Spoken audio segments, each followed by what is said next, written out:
அனைத்து தமிழ் நெஞ்சங்களுக்கும் அன்பு வணக்கம். ஊடனட் த்ரில்லர் மர்டர் முபாரக் படத்துடைய கதையை இந்த வீடியோவில் பார்க்கலாம். ஒரு கிரைம் நடந்திருக்கும், அதை யார் பண்ணியிருப்பாங்கன்னு கண்டுபிடிக்கிறது தான் ஊடனட் கான்செப்ட். பொதுவாக இது மாதிரி படங்களில் கல்பிரிட்டுடைய ஐடென்டிட்டியை லாஸ்ட்டில் தான் ரிவீல் பண்ணுவாங்க. ராயல் டெல்லி கிளப்புங்கிற எலிட் கிளப்பில் ஒரு மர்டர் நடக்குது. அதை ஏசிபி பவானி சிங் இன்வெஸ்டிகேட் பண்ண ஆரம்பிக்கிறார். பல மர்ம முடிச்சுகள் அவிழுது, அதோட எதிர்பாராத ஒரு முடிச்சும் அவிழுது. வாங்க அது என்னன்னு தெரிஞ்சுக்கலாம். இது மாதிரி இன்ட்ரெஸ்டிங்கான த்ரில்லிங்கான படங்களுடைய கதையை தெரிஞ்சுக்க ஸ்க்ரீன் சாகா சேனலை சப்ஸ்கிரைப் பண்ணுங்கள், சப்போர்ட் பண்ணுங்கள். இப்போ படத்துடைய கதையை பார்க்கலாம். ஓப்பனிங் சீனில் ராயல் டெல்லி கிளப்போட டைனிங் ஹாலில் இருக்கிற டேபிளுக்கு அடியில் ஒரு ஆள் இறந்து கிடக்கிறதையும் தரையில் சிந்தி இருக்கிற அவருடைய ரத்தத்தை பூனை நக்கி குடிக்கிறதையும் காட்டுறாங்க. ராயல் ஃபேமிலி, டெல்லியில் இருக்கிற மிகப்பெரிய பணக்காரங்க எல்லாம் அந்த கிளப்பில் மெம்பராக இருக்காங்க. ஒரு முறை பிரசிடென்ட் கூட அங்கே வந்து கால்ஃப் விளையாண்டதாக பேசிக்கிறாங்க. கிளப்பில் அன்றைக்கி தம்போலா நைட் நடக்க போகுது. லாட்ரி சீட்டு மாதிரியான ஒரு விளையாட்டு. அதை ஹோஸ்ட் பண்ண போகிறவர் லியோ மேத்யூ, பேசிக்காக ஜும்பா ட்ரெயினர். அவர் கிளப்புக்கு வர ஒரு சில எலைட் லேடிஸ் கூட இல்லீகல் ரிலேஷன்ஷிப்லேயும் இருக்கார். லியோ படித்தது வளர்ந்தது எல்லாம் ஆர்ஃபனேஜில் தான். இப்போ அந்த கிளப்பில் இருக்கிற ஜிம்மில் வேலை பார்த்துக்கிட்டே பிஜியில் ஸ்டே பண்ணிட்டு இருக்காரு. இன்னும் கொஞ்ச நாளில் அந்த கிளப்பில் பிரசிடென்ட் எலெக்ஷன் நடக்க போகுது. ராஜா சிங்கும் ஷேனாஸும் தான் பிரசிடென்ட் கேண்டிடேட். ராஜா சிங் ராயல் ஃபேமிலி கிளப்புக்கு டெய்லியும் ஒரு புது காரில் தான் வருவார். ஆனால் டிப்ஸ் மட்டும் 20 ரூபாய் தான் கொடுப்பாரு. ராஜா சிங்குடைய வைஃப் வாசுதா இறந்துட்டாங்க. ஷேனாஸ் ஒரு ஃபேமஸான ஆக்ட்ரஸ். ஆனால் கிளப்பில் இருக்கிற பொறாம பிடிச்ச ஒரு சில லேடிஸ் பி கிரேட் படத்தோட சி கிரேட் ஹீரோயின்னு கிண்டல் பண்ணுவாங்க. ஆனால் ஷேனாஸ் அதெல்லாம் கண்டுக்க மாட்டாங்க. அவங்க ஒரு சிங்கிள் மதர். டீனேஜில் 2 பொம்பளை பசங்க அவங்களுக்கு இருக்காங்க. அடுத்ததாக ரோஷினியை காட்டுறாங்க. அவங்க பையன் ரீஹாபிலிட்டேஷன் சென்டரில் கொஞ்ச நாள் இருந்திருக்கான். அதை கூட பெருமையாக யூஎஸில் இருக்கிற ரீஹாபிலிட்டேஷன் சென்டரில் இருந்தான்னு சொல்கிற அளவுக்கு வெட்டி பந்தா கேஸ். திடீர்னு மழை பெய்ய ரோஷினி ஐயோ மழை பெய்யுது, விவசாயிகள்லாம் என்ன பண்ணுவாங்கன்னு வருத்தப்படுறாங்க. அதை பார்க்குற ஃப்ரெண்ட்ஸுங்க சாணி தட்டி பெரியவளானா இப்படி தான் பிஹேவ் பண்ணுவாங்கன்னு கிண்டல் பண்ணுறாங்க. அடுத்தது மாலா அவங்க ஹஸ்பண்ட் மற்றும் மாமியாரோட கிளப்புக்கு வராங்க. மாலாவுடைய பையன் ஆகாஷ் தோர்கா ரொம்ப நாளாக கொல்கட்டாவில் இருந்தான். இப்போ டெல்லிக்கு வந்து 1 வாரம் ஆகுது, ஆனால் வீட்டுக்கு வரல. ஆகாஷ் ஒரு லாயர், ஹியூமன் ரைட்ஸ் ஆக்டிவிஸ்ட் கூட. அவர் ஒரு பெங்காலி பொண்ணை காதலிக்கிறார். அந்த பொண்ணு என் பையனை கம்யூனிஸ்டாக மாற்றாமல் இருக்க மாட்டான்னு மாலா புலம்பி தள்ளுறாங்க. ஆகாஷன் தம்போலா நைட்டுக்கு வந்திருப்பாரு. ஆகாஷை பார்த்ததுமே அவங்க அம்மா, ஒரு ஃபோன் கூட உன்னால் பண்ண முடியலையா? நான் மெசேஜ் அனுப்பினாலும் ரிப்ளை பண்ணல. நாங்கள் செத்தா கூட நாளைக்கு நீ கவலைப்பட மாட்டியான்னு திட்ட ஆரம்பிக்கிறாங்க. ஆகாஷ் அதான் வந்துட்டேனமான்னு சமாதானப்படுத்த, சரிவா குரூப் ஃபோட்டோ எடுத்துக்கலான்னு சொல்கிறாங்க. ஆகாஷ், இந்த ஃபேன்சி ட்ரெஸ் காம்படிஷனுக்கெல்லாம் நான் வரல, நீங்களே போய் எடுத்துக்கோங்கன்னு கிண்டல் பண்ணுறாரு. மாலா கடுப்பாய் அவள் வந்தால் தான் எடுத்துப்பியான்னு கேட்க, அதெல்லாம் இல்லைம்மா எனக்கு வேறு ஆள் இருக்காங்கன்னு சொல்கிறாரு. அடுத்ததாக கிளப்புக்கு ஆக்ட்ரஸ் ஷேனாஸ் வராங்க. அவங்க வந்ததுமே லியோ அவங்கக்கிட்ட போய் க்ளோஸாக பேச ஆரம்பிக்கிறார். அதை பார்த்து அங்கே இருக்கிற லேடி வெயிட்டர் பொறாமப்படுறாங்க. எல்லாரும் குரூப் ஃபோட்டோக்கு அசம்பிள் ஆகி ஃபோட்டோ எடுத்துகிட்டு இருக்கும்போது கடைசியாக பாம்பி தோடி வராங்க. வந்ததுமே ஸ்லிப்பாகி கீழே விழுகிறாங்க. அவங்க ஆகாஷுடைய எக்ஸ் கேர்ள் ஃப்ரெண்ட். ஆனால் அன்ஷுல்ங்கிற ஒரு பெரிய பணக்காரரை கல்யாணம் பண்ணியிருப்பாங்க. அன்ஷுல் ஒரு சில வருஷத்துக்கு முன்னாடி ஃப்ரெண்ட்ஸோட மணாலி டூர் போகும்போது ஆக்சிடென்ட் ஆகி இறந்துட்டாரு. அந்த கிளப்பில் ஒரு சின்ன பொண்ணு பிரின்ஸ் ஹாரிங்கிற பூனையை காணும்னு தேடிட்டு இருக்காங்க. பூனைக்கு பேர் பிரின்ஸ் ஹாரியான்னு யோசிப்பீங்க. அந்த கிளப்பில் ஒவ்வொரு பூனைக்கும் பிரிட்டிஷ் ராயல் ஃபேமிலி மெம்பர்ஸோட பேரை தான் வச்சுருக்காங்க. அந்த பொண்ணு டேபிளுக்கு அடியில் டெட் பாடியை பார்த்து கத்துறாங்க. கிளப் மெம்பர்ஸ் எல்லாரும் அங்கே வராங்க. போலீஸ் ஸ்டேஷனுக்கு இன்ஃபர்மேஷன் போகுது. Assistant commissioner of police Bhavani Singh sub inspector பதமோட இன்வெஸ்டிகேஷனுக்காக அங்கே வராரு. ஆனால் ஏசிபி வந்திருக்கிறது டேபிளுக்கு அடியில் இருக்கிற டெட் பாடியை பற்றி இன்வெஸ்டிகேட் பண்ண இல்லை, ஜிம்மில் இறந்து போன லியோ மேத்யூடைய மர்டரை இன்வெஸ்டிகேட் பண்ணுறதுக்கு. அவர் ஜிம்மில் எக்ஸசைஸ் பண்ணிட்டு இருக்கும்போது பார்பெல் ஸ்லிப் ஆகி வின் பைப்பில், அதாவது சுவாச குழாயில் விழுந்ததுனால எலும்பு முறிஞ்சி இறந்து போயிருக்காரு. டெத் காலையில் 5 மணிலேருந்து 7 மணிக்குள்ளே நடந்திருக்கு. ஏசிபி ஜிம்முடைய சிசிடிவி ஃபுட்டேஜை செக் பண்ணி பார்க்கும்போது மிட் நைட் 12:30க்கு ராஜா சார் எக்ஸசைஸ் பண்ணுறதும் அவர் கூட ஒரு ட்ரெயினர் இருக்கிறதும் அந்த ட்ரெயினர் லியோவுடைய வாட்டர் பாட்டிலை ஃப்ரிட்ஜில் வைக்கிறதும் ரெக்கார்ட் ஆகிருக்கும். அந்த ட்ரெயினர் தின்சுக்கா தேஜிவான்னு கிளப் பிரசிடென்ட்டுக்கு தெரியல, ஏன்னா 2 பேரும் பார்க்க ஒரே மாதிரி இருப்பாங்கன்னு சொல்கிறாரு. 12:30க்கு அப்புறம் சிசிடிவி கேமராவை சுற்றி யாரோ பெலூனை வச்சு டெக்கரேட் பண்ணியிருக்காங்க. அதனால எந்த ஃபுட்டேஜும் சரியாக ரெக்கார்ட் ஆகலை. பிரசிடென்ட் பாடி எப்போ டிஸ்போஸ் பண்ணுவீங்கன்னு கேட்க, ஏசிபி உங்கள் ஜிம்மில் ஆக்சிடென்ட் நடக்கல, மர்டர் நடந்திருக்குன்னு சொல்கிறார். அதுக்கு பிரசிடென்ட் இன்னசென்ட்டாக எங்கள் கிளப்பில் மர்டர் எல்லாம் அலோடு இல்லைன்னு சொல்கிறாரு. லியோவுடைய பாடியை 3 லேடிஸ் தான் முதல்ல பார்த்துருப்பாங்க. குக்கிங்கிற ஸ்கல்ப்சர் பண்ணுற ஆர்டிஸ்ட், யஷோடைய அம்மா Roshini, ஆகாஷுடைய X girl friend Bambi. அவங்க 3 பேரும் ஜிம்முக்கு ஒன்றா தான் போவாங்க. அப்படி போகும்போது தான் பார்பெல் கழுத்தில் விழுந்து லியோ இறந்து கிடக்கிறத பார்க்குறாங்க. இப்போ நமக்கு டவுட் வரும், டேபிளுக்கு அடியில் இருந்த டெட் பாடி யாரோடதுன்னு. அது டெட் பாடி இல்லைங்க, கிளப்பில் வேலை பார்க்குற கபிராம் மயக்கமாக படுத்திருந்திருக்காரு. பூனை நக்குனது ரத்தம் இல்லை, ஸ்ட்ராபெரி சாஸ். கபிராம் கிளப்பில் ஆர்டர் எடுக்கிறது, சமைக்கிறது, கார்டனை பார்த்துக்கிறது, கிளப்புக்கு வர மெம்பர்ஸோடைய குழந்தைய பார்த்துக்கிறதுன்னு இப்படி எல்லா வேலையும் பார்ப்பார். ஆனால் அவர் டீமென்ஷியாங்கிற வியாதியால் அஃபெக்ட் ஆகிருக்காரு. அப்பப்போ சுயநினைவு போயிடும். என்ன பேசுறாரு என்ன செய்யறாருன்னு அவரே மறந்துடுவாரு. பாம்பி அவருக்கு அப்பப்போ ஆறுதல் சொல்லிட்டு ரொம்ப பாசமா இருப்பாங்க. ஏசிபி லியோவுடைய டெட் பாடியை முதல்ல பார்த்த 3 லேடிஸை விசாரிக்கிறார். அதுல ரோஷினியும் குக்கியும் சரியா பதில் பேசாம தற்பெருமை பேசுறதுலேயே குறியா இருப்பாங்க. தம்போலா நைட் நடந்துட்டு இருக்கும்போது ராஜா சாருக்கும் இன்னொரு கிளப் மெம்பருக்கும் சண்டை நடந்திருக்கு. லியோ அவங்கள சமாதானப்படுத்துறதுக்காக ராஜா சார்கிட்ட அங்கிள் கொஞ்சம் சும்மா இருங்கன்னு சொல்லியிருக்காரு. அதை கேட்டு ராஜா சார் கடுப்பாய் யாரோட அங்கிள்னு கூப்பிட்ற, பொம்பளை பொறுக்கி நீ என்ன அங்கிள்னு கூப்பிடுறியான்னு சண்டை போட ஆரம்பிக்கிறாரு. அப்போ ஆகாஷ் அங்கே வந்து நான் லியோவுடைய லாயர், என் கிளைண்ட்டை வேலை செய்ய விடாமல் டிஸ்டர்ப் பண்ணுறீங்கன்னு கேஸை போட்டுருவேன்னு மிரட்டுறாரு. அதை கேட்டு ராஜா சார் இன்னும் டென்ஷன் ஆகி ஆகாஷை அடிக்கிறாரு. சண்டை பெருசாயிடுது. கிளப் மெம்பர்ஸ் மாற்றி மாற்றி அடிச்சுக்க ஆரம்பிக்கிறாங்க. ஆனால் பாம்பி சிங்கர்ஸை பாட்டு பாட சொல்லிட்டு டான்ஸ் ஆடிட்டு இருக்காங்க. இப்படியெல்லாம் பண்ண பாம்பியால் மட்டும்தான் முடியும்னு ஆகாஷ் நினச்சிக்கிறாரு. மறுநாள் பாம்பி ஒரு டென்னிஸ் பிளேயர் கிட்ட க்ளோஸாக நின்று பேசிட்டு இருக்கிறத ஆகாஷ் பார்த்து பொறாமப்படுறாரு. அதை ஏசிபியும் நோட்டீஸ் பண்ணுறாரு. ஆகாஷ் மனசில் இன்னமுமே பாம்பி மேலே காதல் இருக்க தான் செய்யுது. அடுத்த சீனில் பாம்பி ஆகாஷ்க்கு ஃபோன் பண்ணி லியோவை யாரோ கொண்டுட்டாங்க, போலீஸ் உன்னை விசாரிக்கணும்னு சொல்கிறாங்க.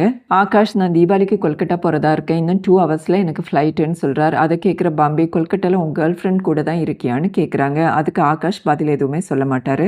ஆகாஷ் வேறு வழி இல்லாமல் ஏசிபியை மீட் பண்ணி லியோவை இது வரைக்கும் ஒரே ஒரு முறை கொக்கைன் கேஸ் விஷயமாக தான் மீட் பண்ணியிருக்கேன், அதில் சில ஆர்ஃபனேஜ் பசங்களும் இன்வால்வ் ஆகியிருந்தாங்க, அந்த ஆர்ஃபனேஜ் வார்டனை கூட அரெஸ்ட் பண்ணிட்டாங்கன்னு சொல்கிறாரு. ஏசிபி அப்போ லியோவை எதுக்கு உங்கள் கிளைண்ட்டுன்னு சொன்னீங்கன்னு கேட்க ஆகாஷ் கிளப்பில் இருக்கிறவங்க 2 விஷயத்துக்கு தான் பயப்படுவாங்க, ஒன்று டேக்ஸ், இன்னொன்று இல்லை லாயர்னு சொன்னால் பயப்படுவாங்கன்னு தான் அப்படி சொன்னேன்னு சொல்கிறாரு. ஏசிபி சஸ்பெக்ட்ஸை இன்ட்ரோகேட் பண்ணுறதுக்கு அந்த கிளப்லேயே டஞ்சன் மாதிரி ஒரு ரூமை கொடுத்துருப்பாங்க. ஏசிபி இன்ட்ரோகேஷனை ஸ்டார்ட் பண்ணுறார். முதல்ல ஜிம் ட்ரெயினர்ஸ் தேஜுவையும் திங்சுக்கையும் விசாரிக்கிறார். தேஜு கர்நாடகாவை சேர்ந்தவர், திங்சுக் அருணாச்சல் பிரதேஷ்லேருந்து வந்தவர். 2 பேரும் பார்க்க டோட்டலாக டிஃப்ரெண்ட்டாக தான் இருப்பாங்க. தேஜு ஏசிபி சார் நீங்களே சொல்லுங்கள், நாங்கள் 2 பேரும் பார்க்குறதுக்கு ஒன்றாவா இருக்கோம் இல்லை இல்லையா, ஆனால் ப்ரோட்டீன் ஷேக்கை ப்ரிப்பேர் பண்ணது நான் தான் சொல்கிறாரு. திக்சுக் லியோ சாருக்கு பார்பெல்லாம் எடுத்து வச்சது கூட அவன் தான் சொல்கிறாரு. தேஜு அவனுக்கு ஹெட் வெயிட் ஜாஸ்தி, எதையும் சுயமாக செய்ய மாட்டான்னு சொல்கிறாரு.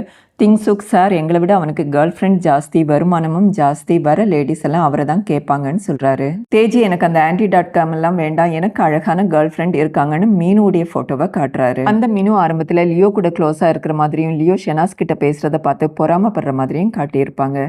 அடுத்த சீனில் பாம்பி அக்வா ஏரோபிக் பண்ணிட்டு இருப்பாங்க. அந்த ஜிம்முக்கு அக்வா ஏரோபிக் கான்செப்டை இன்ட்ரடியூஸ் பண்ணது லியோ தான். அப்போ ஆகாஷ் அங்கே வரார். பாம்பி கொல்கட்டா போலையான்னு கேட்கல. இல்லை கேர்ள் ஃப்ரெண்ட் ஒரு கிராமத்தில் புயலால் அஃபெக்ட் ஆனவங்களுக்கு ஹெல்ப் பண்ண போயிருக்காங்க, அதனால தான் போலேன்னு சொல்கிறாரு. ஆகாஷ் ஒரு காலத்தில் அந்த ஸ்விம்மிங் பூலில் ட்ரெயினராக இருந்திருக்காரு. பாம்பிக்கு 19 வயசு இருக்கும்போது அந்த ஸ்விம்மிங் பூலில் முழுகிட்டாங்க. ஆகாஷ் தான் காப்பாற்றினது. அதிலிருந்து 2 பேரும் காதலிக்கவும் ஆரம்பிச்சிருக்காங்க. ஆனால் பாம்பி ஏதோ ஒரு காரணத்துக்காக அன்ஷுலை கல்யாணம் பண்ணியிருக்காங்க. அன்ஷுல் ஃப்ரெண்ட்ஸோட மணாலி டூர் போகும்போது பஸ் ஆக்சிடென்ட் ஆகி இறந்துட்டாரு. ஆனால் அவருடைய பாடி கிடைக்கல.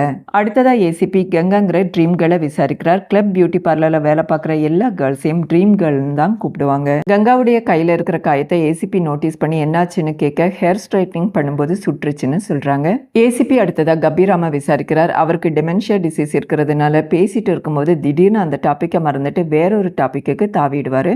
அன்னைக்கும் அதே மாதிரி தான் ஆரம்பிக்கிறாரு. லியோ சாரை கொன்னது யாருன்னு எனக்கு தெரியும் சார், கேட்டா உங்களுக்கே சிலுத்துடும் சொல்லிட்டு திடீர்னு டாப்பிக்கை மாத்திட்டு ஒருத்தன் கழுத்துல கோடாரியோட வந்தா, அவனுக்கு தும்மல் வந்துருச்சு, அவன் கழுத்து அப்படியே வெட்டிருச்சுன்னு டாப்பிக்கை மாத்திடுறாரு. கபீராமுக்கு ஏதோ ஒரு விஷயம் தெரிஞ்சிருக்குன்னு ஏசிபி நினைக்கிறாரு. ஆனாலுமே அவரை இன்ட்ரோகேட் பண்ணுறது ரொம்பவே கஷ்டமா இருக்கு. கிளப் பிரசிடென்ட் ஏசிபியை மீட் பண்ணி கிளப்பை பற்றி மீடியாவில் தப்பாக பேசுகிறாங்க, நீங்கள் கில்லரை கண்டுபிடிக்கலன்னா நான் கிளப்பை இழுத்து மூட வேண்டியதுதான்னு சொல்கிறாரு. அதுக்கு ஏசிபி நீங்கள் கவலையே படாதீங்க, இன்னும் 10 நாளில் நான் கில்லரை கண்டுபிடிச்சிடுவேன்னு சொல்கிறாரு. ஏசிபி லியோ தங்கியிருந்த பிஜிக்கு போய் அவருடைய ரூமை செக் பண்ணி பார்க்குறாரு. அங்கே லேடிஸுடைய உள்ளாடைகள், ஜுவல்ஸ் எல்லாம் இருக்கும். சப் இன்ஸ்பெக்டர் பதம் பிஜி ஓனர்கிட்ட இங்கே ஏதாவது மிஸ் ஆகுதான்னு கேட்க அவங்க லியோவுடைய டேப் மிஸ் ஆகுது, அவர் அதில் தான் எப்போவுமே வீடியோ பார்த்துட்டே இருப்பார்னு சொல்கிறாங்க. அங்கே ஒரு ஃபோட்டோ ஆல்பமும் இருக்கும், அதில் நிறைய ஃபோட்டோஸ் இருக்கும். கேஸுக்கு முக்கியமான ஆதாரம்னு ஏசிபி அதெல்லாம் ஃபோட்டோ எடுத்துப்பார். அடுத்த சீனில் பாம்பியும் ஆகாஷும் பேசிகிட்டு இருக்காங்க. பாம்பிக்கு கிளெப்டோமேனியாங்கிற டிசீஸ் இருக்குது, அதாவது பார்க்குற பொருளெல்லாம் திருடுறது. இந்த முறை ஏசிபியுடைய கண்ணாடியை திருடிட்டு வந்திருப்பாங்க. இப்போ பாம்பி ஒரு ஷாக்கிங்கான விஷயத்த ஆகாஷ் கிட்ட சொல்கிறார். லியோ இந்த கிளெப்டோமேனியாவை வச்சு பாம்பியை மிரட்டி பணம் பிடிங்கிட்டு இருந்திருக்காரு. அந்த விஷயம் பாம்பியோட அம்மாவுக்கோ கிளப் மெம்பர்ஸ்க்கோ தெரிஞ்சால் பெரிய பிரச்சனை ஆகிடும்னு பாம்பி யார்கிட்டையுமே சொல்லாமல் மறைச்சிருக்காங்க. ஆகாஷும் பாம்பியும் ஏசிபி வீட்டுக்கு போய் கண்ணாடியை திருப்பி கொடுத்து லியோ பிளாக்மெயில் பண்ணதை பற்றியும் சொல்கிறாங்க. ஏசிபி லியோ உங்களை மட்டும் இல்லை, உங்களை மாதிரி நிறைய பேரை பிளாக்மெயில் பண்ணியிருக்கலான்னு சொல்கிறாரு. அதை கேட்குற பதம் சார் எப்படி 10 நாளில் கேஸை முடிப்பீங்கன்னு ஷாக்காக கேட்குறாரு. ஏசிபி இன்னும் 10 நாளில் நான் கேஸை முடிக்கலைன்னா என் டிரான்ஸ்ஃபர் கேன்சல் ஆகிடும், அதுக்கப்புறம் என் ஒய்ஃப் என்னை விட்டு வேறு யாரையாவது கல்யாணம் பண்ணிப்பான்னு காமெடியாக சொல்கிறாரு. அங்கேருந்து திரும்ப வரும்போது பாம்பே ஆகாஷ் கிட்ட நான் உனக்கு ஒரு புது கார் கிஃப்ட் பண்ண போகிறேன்னு சொல்கிறாங்க. அதுக்கு ஆகாஷ் சின்ன வயசுலேயே நீ என் ஸ்டேட்டஸை உன் ஸ்டேட்டஸ்க்கு ஈக்குவலாக காட்டுறதுக்காக நிறைய இம்போர்ட்டட் பொருட்களை கிஃப்ட் பண்ணுவேன், எனக்கு கார் வேண்டாம், மிடில் கிளாஸ் கார்லேயே நான் கம்ஃபர்டபுளாக இருக்கேன்னு சொல்கிறாரு. பாம்பே வீட்டுக்கு போய் ட்ரெஸ்ஸை மாற்றிட்டு இருக்கும்போது யாரோ அவங்கள வீடியோ எடுக்கிறாங்க. அந்த ஆள் கையில் ஒரு சிகரெட்டும் இருக்கும். ஏசிபி லியோ வளர்ந்த ஷெப்பர்ட் ஆர்ஃபனேஜுக்கு போய் அவர் கூடயே இருந்த ராகேஷை விசாரிக்கிறாரு. ராகேஷ் இப்போ அந்த ஆர்ஃபனேஜோட வார்டனாக இருக்காரு. ராகேஷ் லியோ ரொம்ப நல்லவர், எனக்கு கடவுள் மாதிரி, சின்ன வயசில் அவரை யாரும் அடாப்ட் பண்ணக்கூடாதுங்கிறதுக்காகவே மிஸ்பிஹேவ் பண்ணுவார். ஏன்னா லியோவை யாராவது அடாப்ட் பண்ணிட்டு போனால் நான் தனியாக இருப்பேன்னு ஃபீல் பண்ணார். லியோவுக்கு கிடைச்ச புது ஜாப்பால் நிறைய பணக்காரங்க கான்டாக்ட் கிடச்சிது. அது மூலமாக நிறைய ஃபண்டை ஆர்ஃபனேஜுக்கு கொண்டு வந்தாருன்னு சொல்கிறாரு. அதுக்கு எஸ்ஐ பதம் வந்ததெல்லாம் டொனேஷன் கிடையாது, நீங்கள் கடவுளாக நினைக்கிறீங்களா, உங்கள் அண்ணா மற்றவங்கள பிளாக்மெயில் பண்ணி பிடுங்கினதுன்னு சொல்கிறாரு. உடனே பாம்பே பேஸ்கெட் பால் கோர்ட் என்கிட்ட இருந்து வாங்கின பணத்தில் கெட்டினதா இருக்கலாம்னு சொல்கிறாங்க. அதுக்கப்புறம் அந்த ஆர்ஃபனேஜுக்கு யார் யார் டொனேஷன் கொடுத்தாங்கன்னு லிஸ்ட் எடுக்கிறாங்க. அந்த லிஸ்ட்டில் முதல்ல இருக்கிறது ரோஷினி, யாஷுடைய அம்மா. ஏசிபி ரோஷினியை இன்ட்ரோகேட் பண்ண அவங்க லியோ எனக்கு வெயிட் ரெடியூஸ் பண்ண ஹெல்ப் பண்ணார், அவ்வளோதான், பிளாக்மெயில் எல்லாம் பண்ணலன்னு சொல்கிறாங்க. ஆனால் உண்மையிலேயே லியோ ரோஷினியை பிளாக்மெயில் பண்ணுறதை நமக்கு காட்டுறாங்க.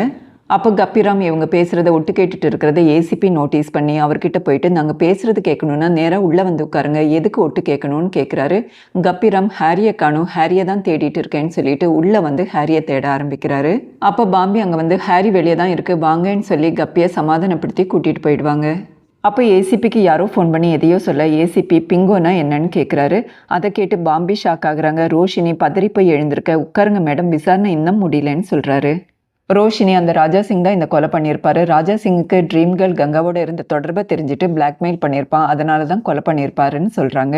அதை கேட்குற பாம்பே, இப்படி அடுத்தவங்கள பற்றி தப்பாக பேசாதீங்க, கங்கா ரொம்ப நல்ல பொண்ணு, எங்கள் வீட்டில் தான் வேலை பார்த்துட்டு இருந்தா, அவங்க ஹஸ்பண்ட் டெய்லியுமே அவங்கள போட்டு அடிப்பாங்க, ஒரு நாள் விட்டுட்டும் போயிட்டான், அதுக்கப்புறம் நான் தான் இந்த கிளப்பில் கூட்டிகிட்டு வந்து வேலைக்கு சேர்த்து விட்டேன், ஒரு பொண்ணு அழகாக இருந்தால் இப்படி தான் தப்பாக பேசுவீங்களான்னு கேட்குறாங்க.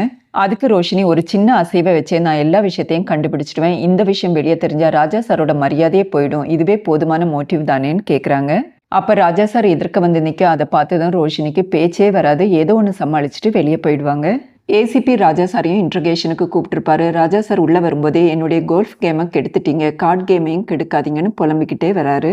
அதுக்கப்புறம் தின்ஸுக்கு கூப்பிட்டு அவர் கையில் ஃப்ளார் கன்னை கொடுத்து இது கிளப்புடைய கேபினெட்டில் வச்சு பூட்டுன்னு சொல்லி 20 ரூபாய் டிப்ஸையும் கொடுக்குறாரு. ஏசிபி ராஜா சார்கிட்ட லியோ எப்போமாவது பிளாக்மெயில் பண்ணி பணத்தை அனுப்ப சொல்லி லிங்க் சாங் ஏதாவது அனுப்புனாரான்னு கேட்குறாரு. அதை கேட்டு ராஜா சார் டென்ஷன் ஆகி அவன் யார் என்ன பிளாக்மெயில் பண்ணுறதுக்குன்னு கத்துறாரு. ஆனால் ஃப்ளாஷ்பேக்கில் லியோ ராஜா சாரை பிளாக்மெயில் பண்ணுறதையும் இன்னைக்கு எந்த காரை ரெண்டுக்கு எடுத்துகிட்டு போகிறேன்னு கேட்குறதையும் காட்டுறாங்க. ஏசிபி நீங்கள் ஜிம்முக்கு போகிறதுக்கு முன்னாடி யாரையாவது பார்த்துட்டு போனீங்களான்னு கேட்குறாரு. அதுக்கு ராஜா சார் எதை கேட்குறதா இருந்தாலும் நேராக கேளுங்க, பொம்பளைங்க மாதிரி சுற்றி வளைச்சு கேட்காதீங்கன்னு சொல்கிறாரு. ஏசிபி சப் இன்ஸ்பெக்டர் பதம் கிட்ட ராஜா சாருடைய வைஃப் வசுதா இறக்குறதுக்கு முன்னாடி அவர் ஆர்ஃபனேஜுக்கு டொனேஷன் கொடுத்துருக்காரான்னு செக் பண்ணி சொல்லுன்னு சொல்கிறாரு. அடுத்ததாக ஏசிபி ஆக்ட்ரஸ் ஷெனாஸை மீட் பண்ணி கொலை நடந்தப்போ நீங்கள் எங்கே இருந்தீங்கன்னு கேட்குறாரு. அதுக்கு ஷெனாஸ், நான் கொலை பண்ணியிருந்தா பாடி கூட உங்களுக்கு கிடைச்சிருக்காது, துண்டு துண்டாக வெட்டி காக்காவுக்கு போட்டிருப்பேன்னு சொல்லிட்டு அதுக்கப்புறம் சிரிச்சுக்கிட்டே சாரி சினிமா டைலாக்னு சொல்கிறாங்க. ஃப்ளாஷ்பேக்கில் லியோ ஷெனாஸை உண்மையை எல்லார்கிட்டையும் சொல்ல போகிறீங்களா இல்லையான்னு கேட்டு பிளாக்மெயில் பண்ணுறதை காட்டுறாங்க. ஏசிபி ஷெனாஸ் கிட்ட உங்களுக்கு யார் மேலேயாவது டவுட் இருக்கான்னு கேட்க அதை கண்டுபிடிக்க தானே நீங்கள் இருக்கீங்கன்னு சொல்லிட்டு திரும்பவும் ஷூட்டிங் போயிடுறாங்க. சப் இன்ஸ்பெக்டர் பதம் ஐயோ நம்ம பாஸ் இப்படி எல்லாருக்கிட்டையும் மொக்க வாங்குறாருன்னு ஃபீல் பண்ணுறாரு. அடுத்த சீனில் ஏசிபி ஃபாரன்சிக் எக்ஸ்பர்ட்டை மீட் பண்ணுறாரு. அவர் லியோட ஸ்டொமக்கில் 280 mg பிங்கோ ஹாத்தினிங்கிற போதைப்பொருள் இருந்திருக்கு, அதுக்கு எந்த ஸ்மெல்லும் டேஸ்ட்டும் இருக்காது, வாயில் போட்டதுமே டிசால்வ் ஆகிடும், அதுக்கப்புறம் சிஸ்டமை அஃபெக்ட் பண்ண ஆரம்பிக்கும், எலும்பெல்லாம் ரப்பர் மாதிரி ஆகிடும், அதுக்கப்புறம் ஒரு டீ கப்பை கூட தூக்க முடியாது, பார்பல் தூக்க சான்ஸே இல்லைன்னு சொல்கிறாரு. லியோவுடைய வாட்டர் பாட்டில் பிங்கோவோட ட்ரேஸ் இல்லை, ஆனால் பிரின்ஸ் ஹாரி பூனை வாந்தி எடுத்த இடத்துல அந்த ட்ரேஸ் இருந்ததுன்னு சொல்கிறாரு. ஏசிபி திரும்ப ஜிம்முக்கு வந்து ட்ரெயினர் தேஜுக்கிட்ட சண்டே யூஸ்வலாக லியோ என்ன எக்ஸசைஸ் பண்ணுவாருன்னு கேட்குறாரு. அதுக்கு தேஜோ அப்பர் பாடி எக்ஸசைஸ்ன்னு சொல்கிறாரு. அப்படின்னா லியோவுடைய ரொட்டீன் தெரிஞ்ச யாரோ தான் லியோவை கொலை பண்ணியிருக்கணும். லியோ பிங்கோ கலந்த வாட்டரை குடித்த பிறகு வாட்டர் பாட்டிலையும் மாற்றி வச்சுருக்காங்க, அதனால தான் வாட்டர் பாட்டிலில் ட்ரேஸ் இல்லை.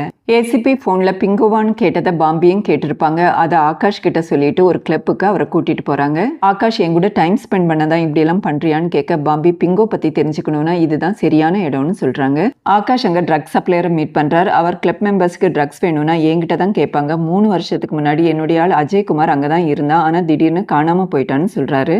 அங்கிருந்து வெளியே வந்ததும் பாம்பி ஆகாஷ் கிட்ட அஜய்குமார் யாருன்னு தெரியுதா, ட்ரீம் கேர்ள் கங்காவுடைய ஹஸ்பண்ட், டெய்லியும் அவளை போட்டு அடிச்சுட்டு இருந்தான்னு சொல்றாங்க. ஆகாஷ்க்கும் அஜய்குமாரை தெரிஞ்சிருக்கு. ஒரு முறை ட்ரக் கேஸ்ல பிடிச்சு உள்ள போட்டிருக்காரு. ஆனா எப்படியோ வெளியே வந்துட்டார். இப்ப எத்தனை பேர் லைஃபை நாசம் பண்ணிட்டு இருக்கானோன்னு ஃபீல் பண்றாரு. பாம்பி அந்த ட்ரக் லீடர் கிட்ட இருந்து ஒரு பிங்கோவை திருடிட்டு வந்திருப்பாங்க. அதை எடுத்து வாயில வைக்க ஆகாஷ் அதை பிடிங்கி அவர் வாயில வச்சுட்டு இதயமா திருடுவா, பெரிய பிரச்சனை ஆயிடும்னு திட்டுறாரு.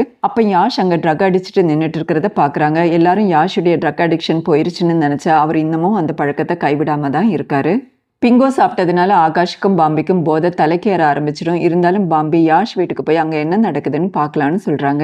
ஆகாஷை வெளியே நிற்க வச்சுட்டு பாம்பி உள்ளே போகிறாங்க. அங்கே யாஷ் ரூமில் இருக்கிற ஃபோட்டோ ஆல்பம், டேப்லெட்ஸ் எல்லாம் ஃபோட்டோ எடுத்துகிட்டு இருப்பாங்க. அப்போ திடீர்னு யாஷ் வந்துடுவார். ஆகாஷ் யஷ் வரதை பார்த்துட்டு பாம்பி ஃபோனை ட்ரை பண்ணாலும் ஃபோனை எடுக்க மாட்டாங்க. அதனால வேற வழி இல்லாமல் யஷ் எதிர்க்க வந்து அவரை டைவர்ட் பண்ண ட்ரை பண்ணிட்டு இருப்பாரு. அப்போ பாம்பி திடீர்னு அங்கே வந்து யஷ் தோளில் கையை போட்டுட்டு எபிக் பார்ட்டி ப்ரோன்னு சொல்ல யஷுக்கு போதையில் ஒன்றும் புரியாமல் எபிக் பார்ட்டி ப்ரோன்னு ரிப்பீட் பண்ணுறாரு. யஷுடைய ட்ரக்ஸ் டீலிங் பற்றி ஏசிபி கிட்ட சொல்லணுமான்னு பாம்பி ஆகாஷ் கிட்ட கேட்குறாங்க. அதுக்கு ஆகாஷ் வேண்டாம், அது அவனுடைய லைஃபே ஸ்பாயில் பண்ணிடும், ஒருவேளை இந்த மர்டரில் ட்ரக்ஸ் இன்வால்வ் ஆகாமல் கூட இருந்திருக்கலான்னு சொல்கிறாரு. அடுத்த சீனில் கபீரம் வழக்கம் போல் பிரின்ஸ் ஹாரியை காணும்னு தேடிட்டு இருக்கார். கிச்சனில் வந்து பார்த்தா அவன்லேருந்து புகை வந்துட்டு இருக்கும். அதை திறந்து பார்த்தா உள்ள எரிஞ்ச நிலையில் பிரின்ஸ் ஹாரி இருக்கும். பிரின்ஸ் ஹாரியை யாரோ உள்ளே வச்சுட்டு அவனை ஆன் பண்ணி விட்டுருக்காங்க.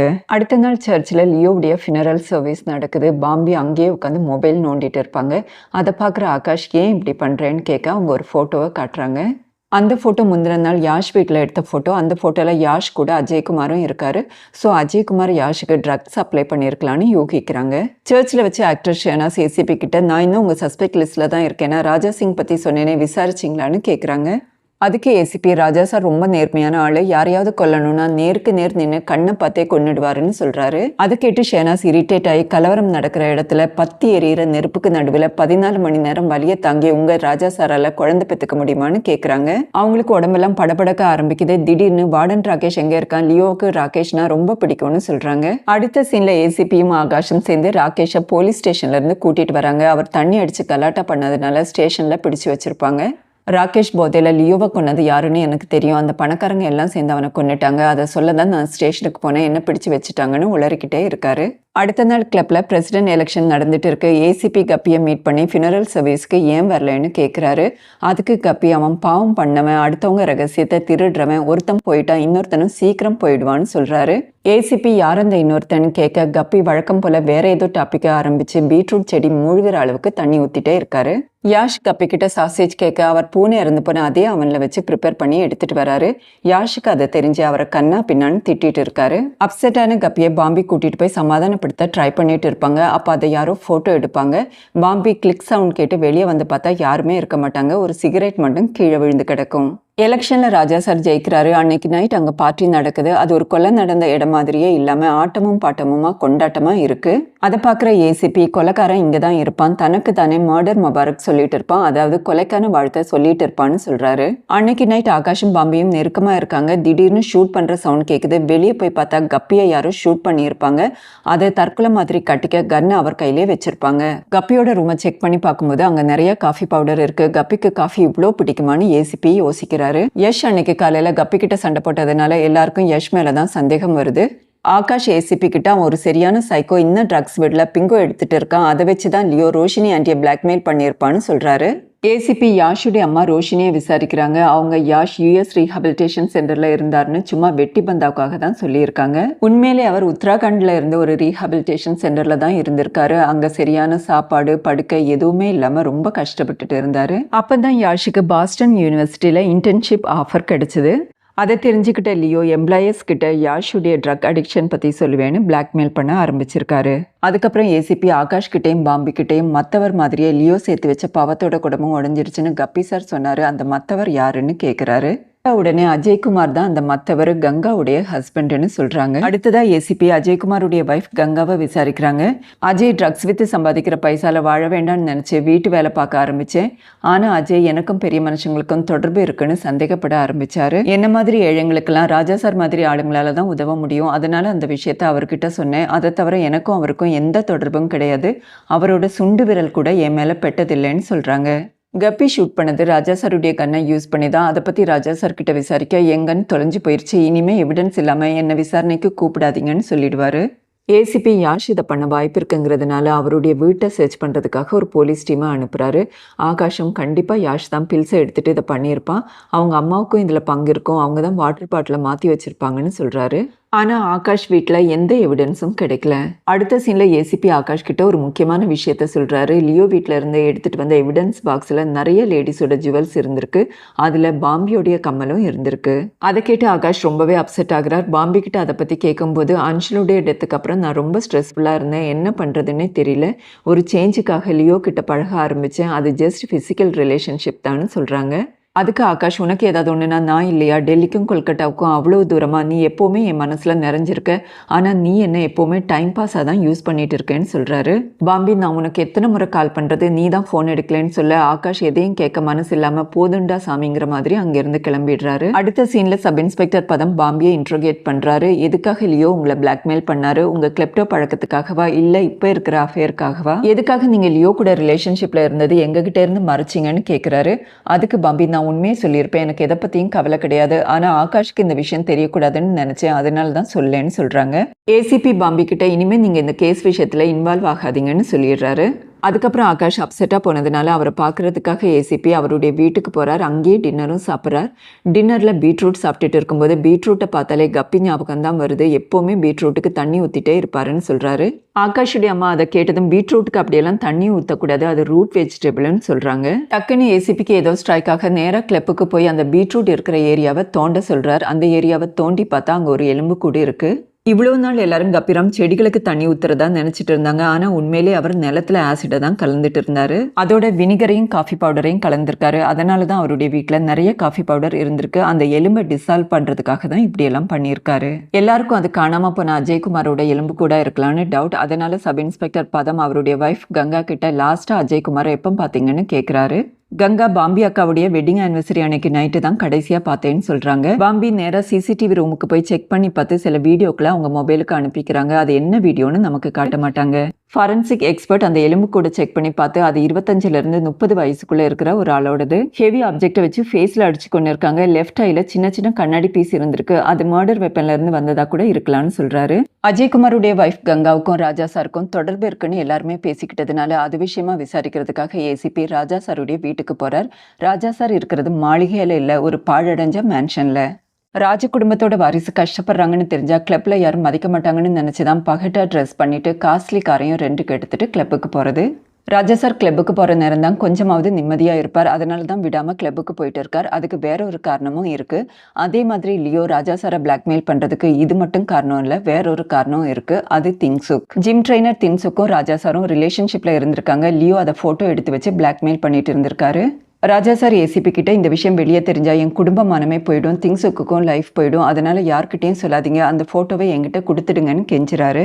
எனக்கு இது சம்மந்தமாக மற்ற ஃபோட்டோஸ் கிடைச்சதும் இதை உங்ககிட்ட ரிட்டர்ன் பண்ணுறேன், இப்போ உங்களை கஸ்டடியில் எடுக்கிறேன்னு ஏசிபி ராஜா சாரை கஸ்டடியில் எடுக்கிறாரு. அப்போ ஏசிபி ராஜா சார் வீட்டில் மதர் ட்ரேஸாவுடைய ஒரு செராமிக் ஸ்டாச்சுவை பார்க்குறாரு. அதை குக்கி ராஜா சாருக்கு கிஃப்டாக கொடுத்தது. குக்கி அது ரொம்ப யூனிக் பீஸு, மொத்தமே 2 தான் பண்ணேன். ராஜா சார் வைஃப் இறந்து போய் டிப்ரெஷனில் இருந்ததுனால ஒன்று அவருக்கு கிஃப்டாக கொடுத்தேன்னு சொல்கிறாங்க. ஏசிபி இன்னொன்று யார்கிட்ட கொடுத்தீங்கன்னு கேட்க குக்கி பதட்டப்பட ஆரம்பிக்கிறாங்க. அந்த சீன் அதோட முடியுது. ராஜா சார் அரெஸ்ட் ஆன நியூஸ் வைரல் ஆகுது. மக வயசு இருக்கிற பொண்ணோட அஃபேரில் இருந்து அதுக்காக அவ ஹஸ்பண்டே கொன்னுட்டாங்கன்னு மீடியா ரிப்போர்ட் பண்ணுறாங்க.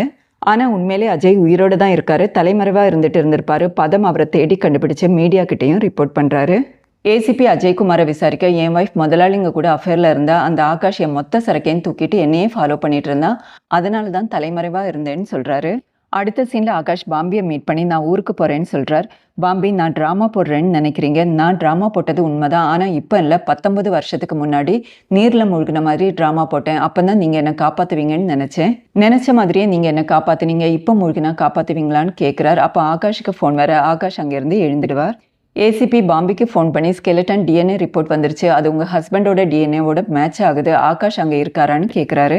ஆகாஷ் அப்போ யார்கிட்டயோ ஃபோனில் நீ அங்கேயே இரு நான் வரேன்னு சொல்லிட்டு இருக்காரு. பாம்பி ஏதோ ஒரு காரணத்துக்காக ஏசிபி கிட்ட ஆகாஷ் அங்கே இல்லைன்னு சொல்கிறாங்க. ஏசிபி நேராக ஆகாஷ் வீட்டுக்கு போயிட்டு அவங்க அம்மா கிட்ட குக்கி மேம் கிஃப்டாக கொடுத்த செராமிக் ஸ்டாச்சு எங்கேன்னு கேட்குறாரு. அவங்க அம்மா அது ரொம்ப நாளாக மிஸ்ஸிங்கன்னு சொல்கிறாங்க. உடனே ஏசிபி பதம் கிட்ட ஆகாஷ் கண்டிப்பாக கொல்கட்டா போக வாய்ப்பில்லை, இங்கே தான் இருப்பார், அவருடைய மொபைலை ட்ரேஸ் பண்ணுங்கன்னு சொல்கிறாரு. ஹாஸ்டல் வார்டன் ராகேஷ் பைக்கில் போயிட்டு இருக்கும்போது ஸ்லிப் ஆகி கீழே விழுகிறாரு. அப்போ பைக்கில் இருந்து லியோடைய டேபம் கீழே விழுகுது. அதை தான் ராகேஷ் ஃபோன் பண்ணி ஆகாஷ் கிட்ட சொல்லியிருப்பார். ஆகாஷ் ராகேஷ் கிட்ட தான் நீ அங்கேயே இரு, நான் வரேன்னு சொல்லியிருப்பாரு. ஏசிபி சஸ்பெக்ட்ஸ் எல்லாரையும் மறுநாளைக்கு 11 o'clock டெல்லி ராயல் கிளப்புக்கு வர சொல்லி மெசேஜ் அனுப்புறாரு. மறுநாள் எல்லாருமே இன்ட்ரோகேஷன் ரூமில் அசம்பிள் ஆகுறாங்க. ஏசிபி இன்ட்ரோகேஷனை ஷேனாஸ் கிட்ட இருந்து ஆரம்பிக்கிறாரு. ஷேனாஸ் கலவரத்துக்கு நடுவில் பிள்ளையை பெற்றுக்கிட்டேன்னு சொல்லியிருப்பாங்க.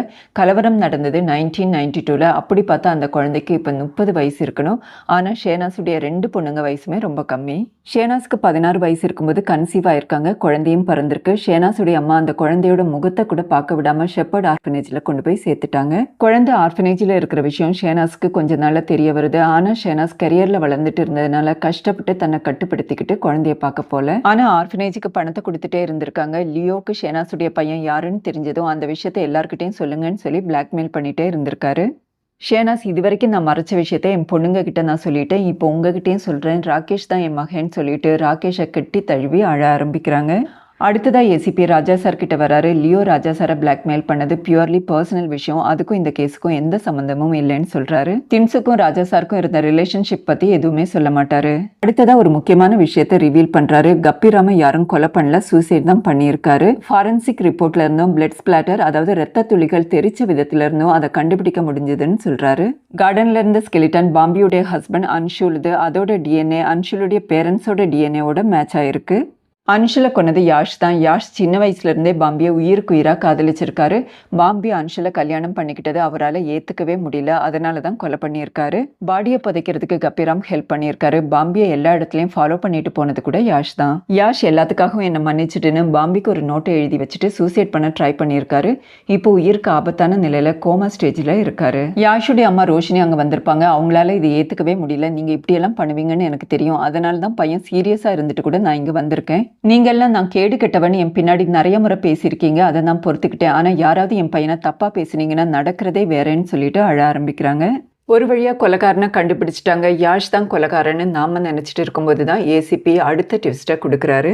லியோ அவருடைய டேப்ல எப்போவுமே வீடியோ ஆன்லேயே வச்சுப்பாரு. யாராவது வழியே வந்து மாட்டினா அதை வச்சு அவங்கள பிளாக்மெயில் பண்ணலாங்கிறது தான் அவருடைய திட்டம். பாம்பியுடைய வெட்டிங் ஆனிவர்சரி அன்னைக்கு midnight 2:30க்கு கார் பார்க்கிங்கில் ஆகாஷ் நின்றுட்டு இருந்ததும் அந்த டேப்ல ரெக்கார்ட் ஆயிருக்கு. அந்த வீடியோவை லியோ கூட பார்த்துருக்க மாட்டார். பார்த்துருந்தா கண்டிப்பாக அதை வச்சு அவர் ஆகாஷை பிளாக்மெயில் பண்ணியிருப்பாரு. ஏன்னா அன்னைக்கு பார்ட்டியிலேருந்து சீக்கிரம் கிளம்பின ஆகாஷ் லேட் நைட்டில் திரும்ப வந்து அன்ஷுலை கொலை பண்ணியிருக்காரு. அன்ஷுலுடைய பாடியை புதைக்கிறதுக்கு கப்பி ஹெல்ப் பண்ணியிருக்காரு. அன்னைக்கு அன்ஷுல் டூர் போக வேண்டிய பஸ் பள்ளத்தில் விழுந்து ஆக்சிடென்ட் ஆயிருக்கு. ஆனால் அன்னைக்கு அன்ஷுல் டூர் போலங்கிற விஷயம் யாருக்குமே தெரியல. எல்லாரும் அன்ஷுல் பஸ் ஆக்சிடென்ட்ல தான் இறந்துட்டாருன்னு நினச்சிட்டு இருந்தாங்க. பாம்பியால் அந்த ஷாக்ல இருந்து வெளியே வர முடியல. அதான் யாஷ் எல்லாத்தையும் தாம் பண்ணதா எழுதி வச்சிருந்தாருன்னு ஏசிபி கிட்ட கேட்குறாங்க. ஏசிபி ஆகாஷ் யாஷை மிரட்டி கூட அப்படி எழுத வச்சிருக்கலாம். பிங்கோ கலந்த வாட்டர் பாட்டில கூட மாத்துறதுக்கு கப்பி தான் ஹெல்ப் பண்ணியிருக்கிறதா சொல்றாரு. ஏசிபி ஆகாஷை கஸ்டடியில் எடுத்துட்டு கிளம்புறார். சப் இன்ஸ்பெக்டர் பதம் ஏசிபி கிட்ட பின்னிட்டீங்க சார், எல்லாருடைய முகத்திரையும் கிழிச்சிட்டீங்க, ராஜா சாரையும் காப்பாத்திட்டீங்கன்னு சல்யூட் பண்றார். ஆனா ஏசிபி இந்த கேஸ்ல முக்கியமான முடிச்சு இன்னும் அவிழலைன்னு சொல்றார். அப்ப பாம்பி ஏசிபி சார்னு கூப்பிட ஏசிபி சிரிச்சுக்கிட்டே முடிச்சு அவள போகுதுன்னு சொல்றாரு. இப்ப பாம்பி முக்கியமான விஷயத்த சொல்றாங்க. சின்ன வயசுல இருந்தே பாம்பிக்கு அந்த கிளப்னா உயிர், அந்த கிளப் தான் அவங்களுடைய உலகம். அதனாலதான் உயிர்க்குயிரா காதலிச்ச ஆகாஷை விட்டுட்டு பணக்காரரான அன்ஷுலை கல்யாணம் பண்ணியிருக்காங்க. ஏன்னா அந்த கிளப்பில் பணக்காரரால் மட்டும்தான் மெம்பர்ஸாக இருக்க முடியும். அன்ஷுல் என்னதான் நல்ல ஹஸ்பண்டாக இருந்தாலும் அன்ஷுல் ஆகாஷ் இல்லைங்கிற ஒரே ஒரு காரணத்துக்காகவே அவரை பிடிக்காம போகுது. அதனாலேயே அடிக்கடி 2 பேருக்கும் மிஸ் அண்டர்ஸ்டாண்டிங்கும் வருது. ஆனால் கிளப்பில் அவங்க ப்ரெஸ்டேஜை மெயின்டைன் பண்ணுறதுக்காக வெளி உலகத்துக்கு அன்பான கப்பலாக காட்டிக்கணும்னு நினச்சாங்க. அந்த எண்ணத்தில் இடி விழுகிற மாதிரி அன்ஷுலும் கங்காவும் க்ளோஸாக இருக்கிறத பார்த்துடுவாங்க. அதை பற்றி பாம்பி அன்ஷுல் கிட்ட விசாரிக்க அன்ஷுல் கங்காவை லவ் பண்ணுறதாவும் கூடிய சீக்கிரம் பாம்பியை டைவர்ஸ் பண்ணிட்டு கங்காவை கல்யாணம் பண்ணிக்க போகிறதாவும் சொல்கிறாரு. பாம்பி அன்ஷுலை கன்வின்ஸ் பண்ண எவ்வளவோ ட்ரை பண்ணுவாங்க. ஆனால் அன்ஷுல் பிடிவாதமாக இருப்பாங்க. அதனால் குக்கி ஆண்டி கிஃப்டாக கொடுத்த செராமிக் பொம்மையால் அவர் முகத்திலேயே அடித்து கொன்னுடுறாங்க. அதுக்கப்புறம் கபிராம் கிட்ட அன்ஷுல் கங்காவை ரேப் பண்ண ட்ரை பண்ணா அதனால தான் கொன்னேன்னு சொல்லிட்டு அவர் ஹெல்ப்போட பாடியையும் புதைக்கிறாங்க. கபிராம் அவருடைய ஹெல்த் இஷ்யூவால் இந்த விஷயத்தை அவருக்கே தெரியாமல் லியோ கிட்ட சொல்லியிருக்காரு. லியோ அதை வச்சு பாம்பியை பிளாக்மெயில் பண்ண ஆரம்பிச்சிருக்காரு.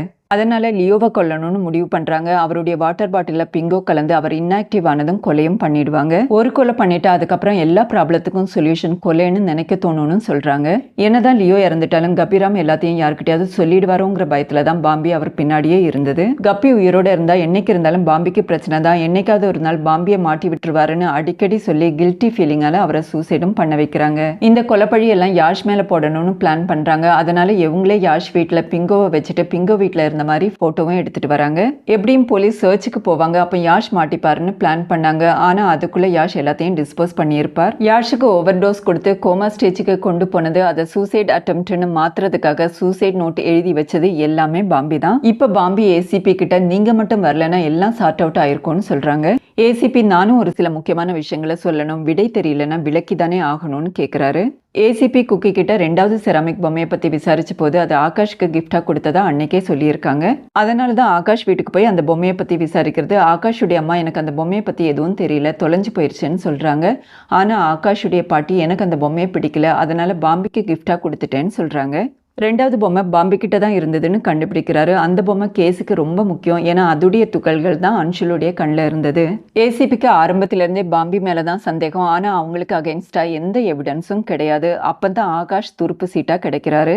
ஆகாஷ் பாம்பியையும் பாம்பி ஆகாஷையும் உயிருக்கு உயிராக காதலிக்கிறத புரிஞ்சுக்கிறாரு. ஆகாஷ் ஜெயிலுக்கு போனால் கண்டிப்பாக அதை பாம்பியால் தாங்க முடியாது, அதனாலேயே உண்மையை சொல்லிடுவாங்கன்னு நம்புறாரு. ஏசிபி பாம்பி கிட்ட அதனால தான் காதல் ஒரு புதிர்னு நான் எப்போவுமே சொல்வேன்னு சொல்ல, பாம்பி உண்மைதான் ஏசிபி சார், இனிமேல் டெய்லியும் என்னை வந்து பார்க்கக்கூடிய எனக்கு துணையாக இருக்கிற ஒரு லாயர் கிடைப்பார்னு சொல்கிறாங்க. ஏசிபி ஆகாஷை வீட்டில் ட்ராப் பண்ணிட்டு நீங்கள் அந்த பொண்ணோட கேஸை கையில் எடுக்காதீங்க, கொல்கட்டா போயிட்டு உங்கள் கேர்ள் ஃப்ரெண்டோட இருங்கன்னு அட்வைஸ் பண்ணுறாரு. அதுக்கப்புறம் ஏசிபி ஆகாஷ் கிட்ட குஹுங்கிற கேரக்டர் உண்மையாகவே இருக்கான்னு கேட்குறாங்க. அதுக்கு பதில் சொல்லாம ஆகாஷ் போயிடுவார். அவர் முகத்திலிருந்தே தெரியும் அவர் பாம்பியுடைய கேஸை வாதாட தயாராகிறாருன்னு.